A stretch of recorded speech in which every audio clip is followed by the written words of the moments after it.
आप देख रहे हैं न्यूज़ 9 भारत, रखिए आपको सबसे आगे। नमस्कार, आप देख रहे हैं न्यूज़ 9 भारत। मैं हूं आपके साथ अंजलि। चलिए रुक करते हैं खबरों की ओर। बसपा में घर वापसी के बाद गुड्डू जमाली का हुआ जोरदार स्वागत। आजमगढ़ जिले के मुबारकपुर विधानसभा से बहुजन समाज पार्टी से अलग होकर समाजवादी पार्टी के आश्वासन पर मुबारकपुर से ही सपा से विधायकी का चुनाव लड़ने का सपना सजाने वाले गुड्डू जमाली जब सपा से टिकट नहीं पाए तो असदुद्दीन ओवैसी का दामन थाम लिया और पतंग से चुनाव लड़कर सपा प्रत्याशी का पसीना छुड़ा दिया। ये और बात है कि वह चुनाव हार गए हैं। इसके बाद पुनः गुड्डू जमाली बसपा में घर वापसी कर लिए।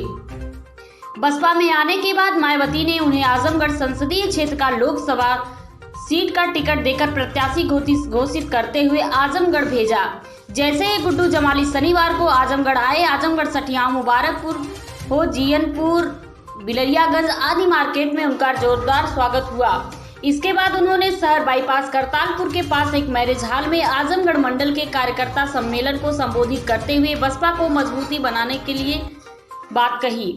न्यूज़ 9 भारत के लिए शिखा रावत के साथ रोशन लाल की खास रिपोर्ट। आजमगढ़ जिला के करतारपुर बाईपास पर एक मैरिज हॉल में जहां हमारे सामने गुड्डू जमाली जी आए हुए हैं, जो कभी मुबारकपुर से बसपा से चुनाव लड़े, कभी असदुद्दीन ओवैसी की पार्टी से लड़े, आज फिर ये बसपा में आए हैं। आइए जानना चाहते हैं इनसे कि आखिर क्या कारण है कि आप पुनः बसपा में वापसी किए। कारण मत पूछिए भाई, हम तो बसपा ही थे ही। एक हमारा हमने राजनीतिक जीवन शुरू किया, वहाँ से वहीं से हम विधायक हो गए, दो बार हुए, एमपी का भी चुनाव वहीं से लड़े। ठीक है, कुछ अपने गलतफहमियाँ हुई, मिसअंडरस्टैंडिंग हुई, हम थोड़ा जज्बाती आदमी भी हैं। देखो, हम बार बार कहते हैं हम राजनीति से अपने बच्चे नहीं, हम भी इज्जत से रहते हैं, हम भी चाहते हैं कि हमको इज्जत मिले। ठीक है, कुछ चीज़ ऐसी पैदा हुई, हमने इस्तीफा दिया, किसी को भी बुरा लगा वो, लेकिन घर तो मेरा ओरिजिनल वही था। मैंने तो मन से भी कहा, मीडिया में भी कहा कि माननीय बहन जी हमारी गार्जियन है, बीएसपी मेरे दिल में है, मैं एक मिशनरी आदमी हूँ, मिशनरी सोच का हूँ। मैंने कभी बीएसपी के लिए मैं कभी सोच ही नहीं सकता कोई मेरे मन में गलत भावना आ जाए। कभी पूरा चुनाव उतना लड़ा, आपने हमेशा देखा होगा।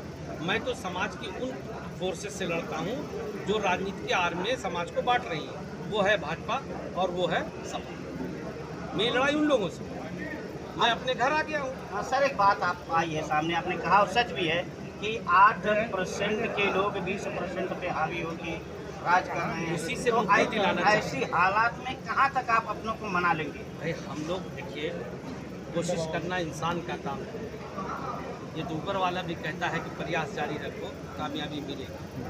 अब हमें इसलिए ये होप लग रही है कि मेरा उसमें एक तर्क है। बार बार हमारे मुस्लिम भाइयों ने भी सिर्फ एक दल को हराने के नाम पे एक दल को फ्री में झोला भर के पूरा वोट दे दिया पूरे प्रदेश। और ये भी देखा कि एक बार नहीं अनेकों बार दिया है, रिपीटेड दिया है, मगर नहीं रोक पाए। इसलिए नहीं रोक पाए कि 8 और 20 भी हो जाए तो 28 होगा।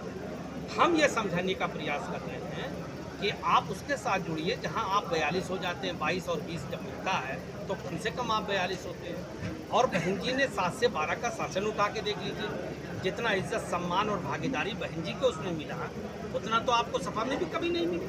गुड्डू जमाली जिंदाबाद, जिंदाबाद, जिंदाबाद। गुड्डू जमाली संघर्ष करो, हम तुम्हारे साथ हैं। हाँ सर, आप बसपा छोड़ के जब पतंग से चुनाव लड़े, अच्छा खासा वोट, अच्छी खासी टीम आपके साथ थी, क्या वजह होगी ओवैसी को छोड़ने की? देखिए, मैं एक बात बहुत मैं हिम्मत रखता हूँ ईमानदारी से, मैंने किसी को नहीं छोड़ा। मैं आज भी उनके साथ, और उनका भी एहसान हुआ, ये भी बता दूँ। उन्होंने मुझे इज्जत दिया, मुझे अपने दल से लड़ाया, मेरे लिए आए, उनके लोग लगे, मेरे साथ घूमे, मेरी मदद किया। मैं उन सब का एहसान हूँ। अब क्या संदेश देना चाहेंगे? मुझे मेरी बात पूरी होने दीजिए। मैं उन सब लोगों का एहसान हूँ, उनको सलाम भी करता हूँ। मैं सिर्फ इतना चाहता हूँ कि हम लोग कोई ऐसा कॉम्बिनेशन बना पाएँ इस प्रदेश में कि जहाँ हम इन फोर्सेस को रोक सकें। मैं बार बार ये कहता हूँ कि मेरा आज की डेट में ये बिलीव है कि बीएसपी ही वो ताकत है, बहन कुमारी मायावती जी ही वो नेता है जिनके नेतृत्व में हम इनको रोक सकते हैं। और ऐसा नहीं कि किसी को छोड़ के आया, कुछ बातें कहना नहीं चाहता, सब बात करके और सबको बता के आया हूँ। किसी को मैंने धोखा नहीं सर दिया। अब अपनी माइनॉरिटी समाज को क्या संदेश देना चाहेंगे? क्योंकि मैं माइनॉरिटी से आप अभी कर दीजिए भाषण आप। में भी कह रहा था, अभी भी कह रहा था, भाई उनके साथ जुड़िए जिन्होंने आपके समाज को हमेशा इज्जत दिया, जिन्होंने आपके समाज, आपके भाई को, आपके बच्चों को नेता बनाया। उनके साथ मत जुड़िए जिन लोगों ने खाली आपसे दरी उठवाया, 5 साल तक दौड़ाया और 5 साल दौड़ाने के बाद भी अंगूठा दिखा दिया टिकट नहीं। अभी के लिए फिलहाल इतना ही काफी। बने रहिए हमारे साथ। छोटी से बड़ी खबर जानने के लिए न्यूज़ 9 भारत पर अब चाहूंगी इजाजत। नमस्कार।